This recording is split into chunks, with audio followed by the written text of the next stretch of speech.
جیاوازی نرخی بنزین لە نێوان هەولێر و سلێمانی سەرنجی ڕاکێشام. لەم راپۆرتەدا بەدەداچوون دەکەین بابزانین بۆچی نرخی بنزین لە هەولێر گرانترە تاوەکو لە سلێمانی. ئەم نرخانەی دەیبینن نرخی بنزینە لە هەولێر و ئەمەش کە دەیبینن لێرەوە نرخی بنزینە لە شاری سلێمانی. بابزانین هۆکاری ئەم جیاوازیە لە نێوان ئەم دوو پارێزگایەدا چییە؟ جیاوازی نرخی بنزین لە سلێمانی بەراورد بە هەولێر بۆ پشتبەستن بە سێ سەرچاوەی دیاریکراو دەگەڕێتەوە. بەرهەمی ناخۆی پاڵاوگەی فۆکس بنزینی عێراق و هاوردەکراوی ئێران لە کۆی پێداویستی گشتیش 6,600,000 لیتری ڕۆژانە بۆ ئەم ناوچەیە پێویستە. ئەم سێ سەرچاوەیە توانیویانە جیاوازی لە تابلۆی نرخەکاندا دروست بکەن.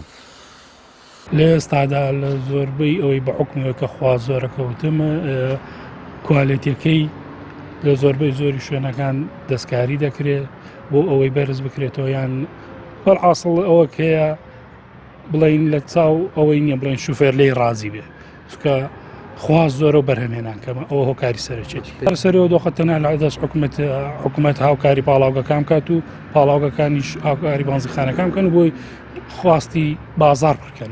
وڵی معلومی جەنابتە بنزینخانەکان ئەمڕۆ ئیسە وەکو مارکێتیان لاتووە.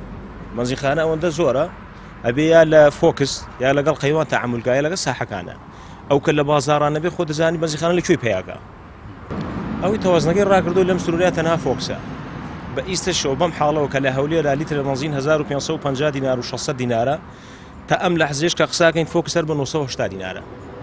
ئێمە بە سوپاسەوانێ مەسفای فۆکسمان هەیە لە سلێمانی یعنی ئەو فریامانەکەوێت چونکە بە ڕێژەی 140 بۆ 45 تا 50 لە مەسفای فۆکسەوانە دەستی ئێمە دەکەوێت ئەم بنزینە. بەڵام ئەگەر بێتەوە کێشێک بۆ فۆکس دروست بێت و کاتێمەش بەڕاستی حاڵمان باش نابێت. خواز لەسەر بنزین زۆرە و لە شارەزایان دەپرسین چۆن دەکرێت پارێزگاری لە کوالیتی بنزینەکە بکرێت و ئەوەی لە سلێمانی بەرهەم دەهێنرێت کوالیتی باشە یاخود خراپ. نەفتاش بە دوو ڕێگە بنزینی لێ بەرهەمە هێنرێت.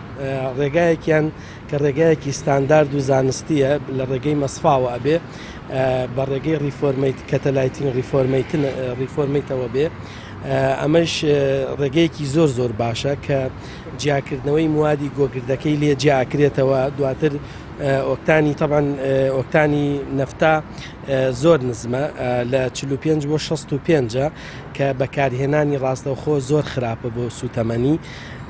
بەڵام لە ڕێگەی ئەو پاڵاوگانەوە بە تایبەتی ئێستا خۆشببختانە لە پارێزگای سلێمانی پاڵاوگەی فۆکسمان هەیە کە پاڵاوگەیە کە ئینتاجی زۆر باشی هەیە هەرچەند تەختەی پارێزگای سلێمانی ناکات دەتوانین بڵێن یەک لەسەر سێی ئەو سوتەمەنی پارێزگای سلێمانی دابینەکە توانای جیاکردنەوەی ئەو بنزینەمان هەیە کە ئۆکتانەکەی بەرزەکاتەوە.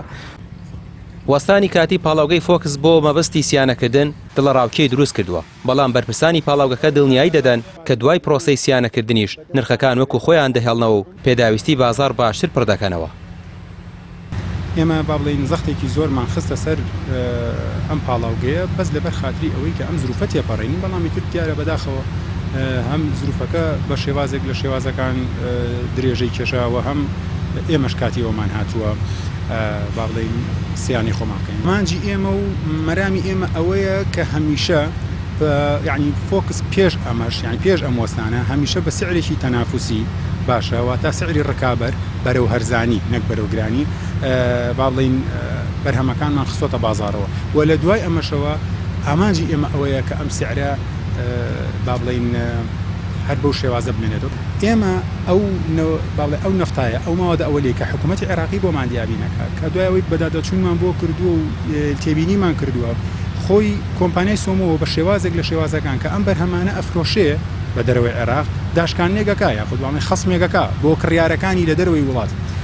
حکوومەتی عێراقیش یعنی باڵێن حکوومەتی ناوەند کاتێک بۆ مەسفاکانی ناوخۆی باشە یان بۆ مەسفاکانی ناو عێراق کە ئەم مەوادە ئەوە لێ دابینەکە بە هەمان شێوە داشکانێکی کردووە بۆ هەموو مەسفاکان. هاوسەنگی بازار لە سلێمانی لەسەر بەندێکی باریکی ئەم سێ سەرچاوەی ڕاوەستاوە. لەم نێوانەشدا حکومەت دەستەوستان دانیشتووە و سەرڕای بوونی چەندین پاڵاوگەی دیکە لە کوردستان بەڵام نرخی بنزین دابەزین بەخۆیەوە نابینێت.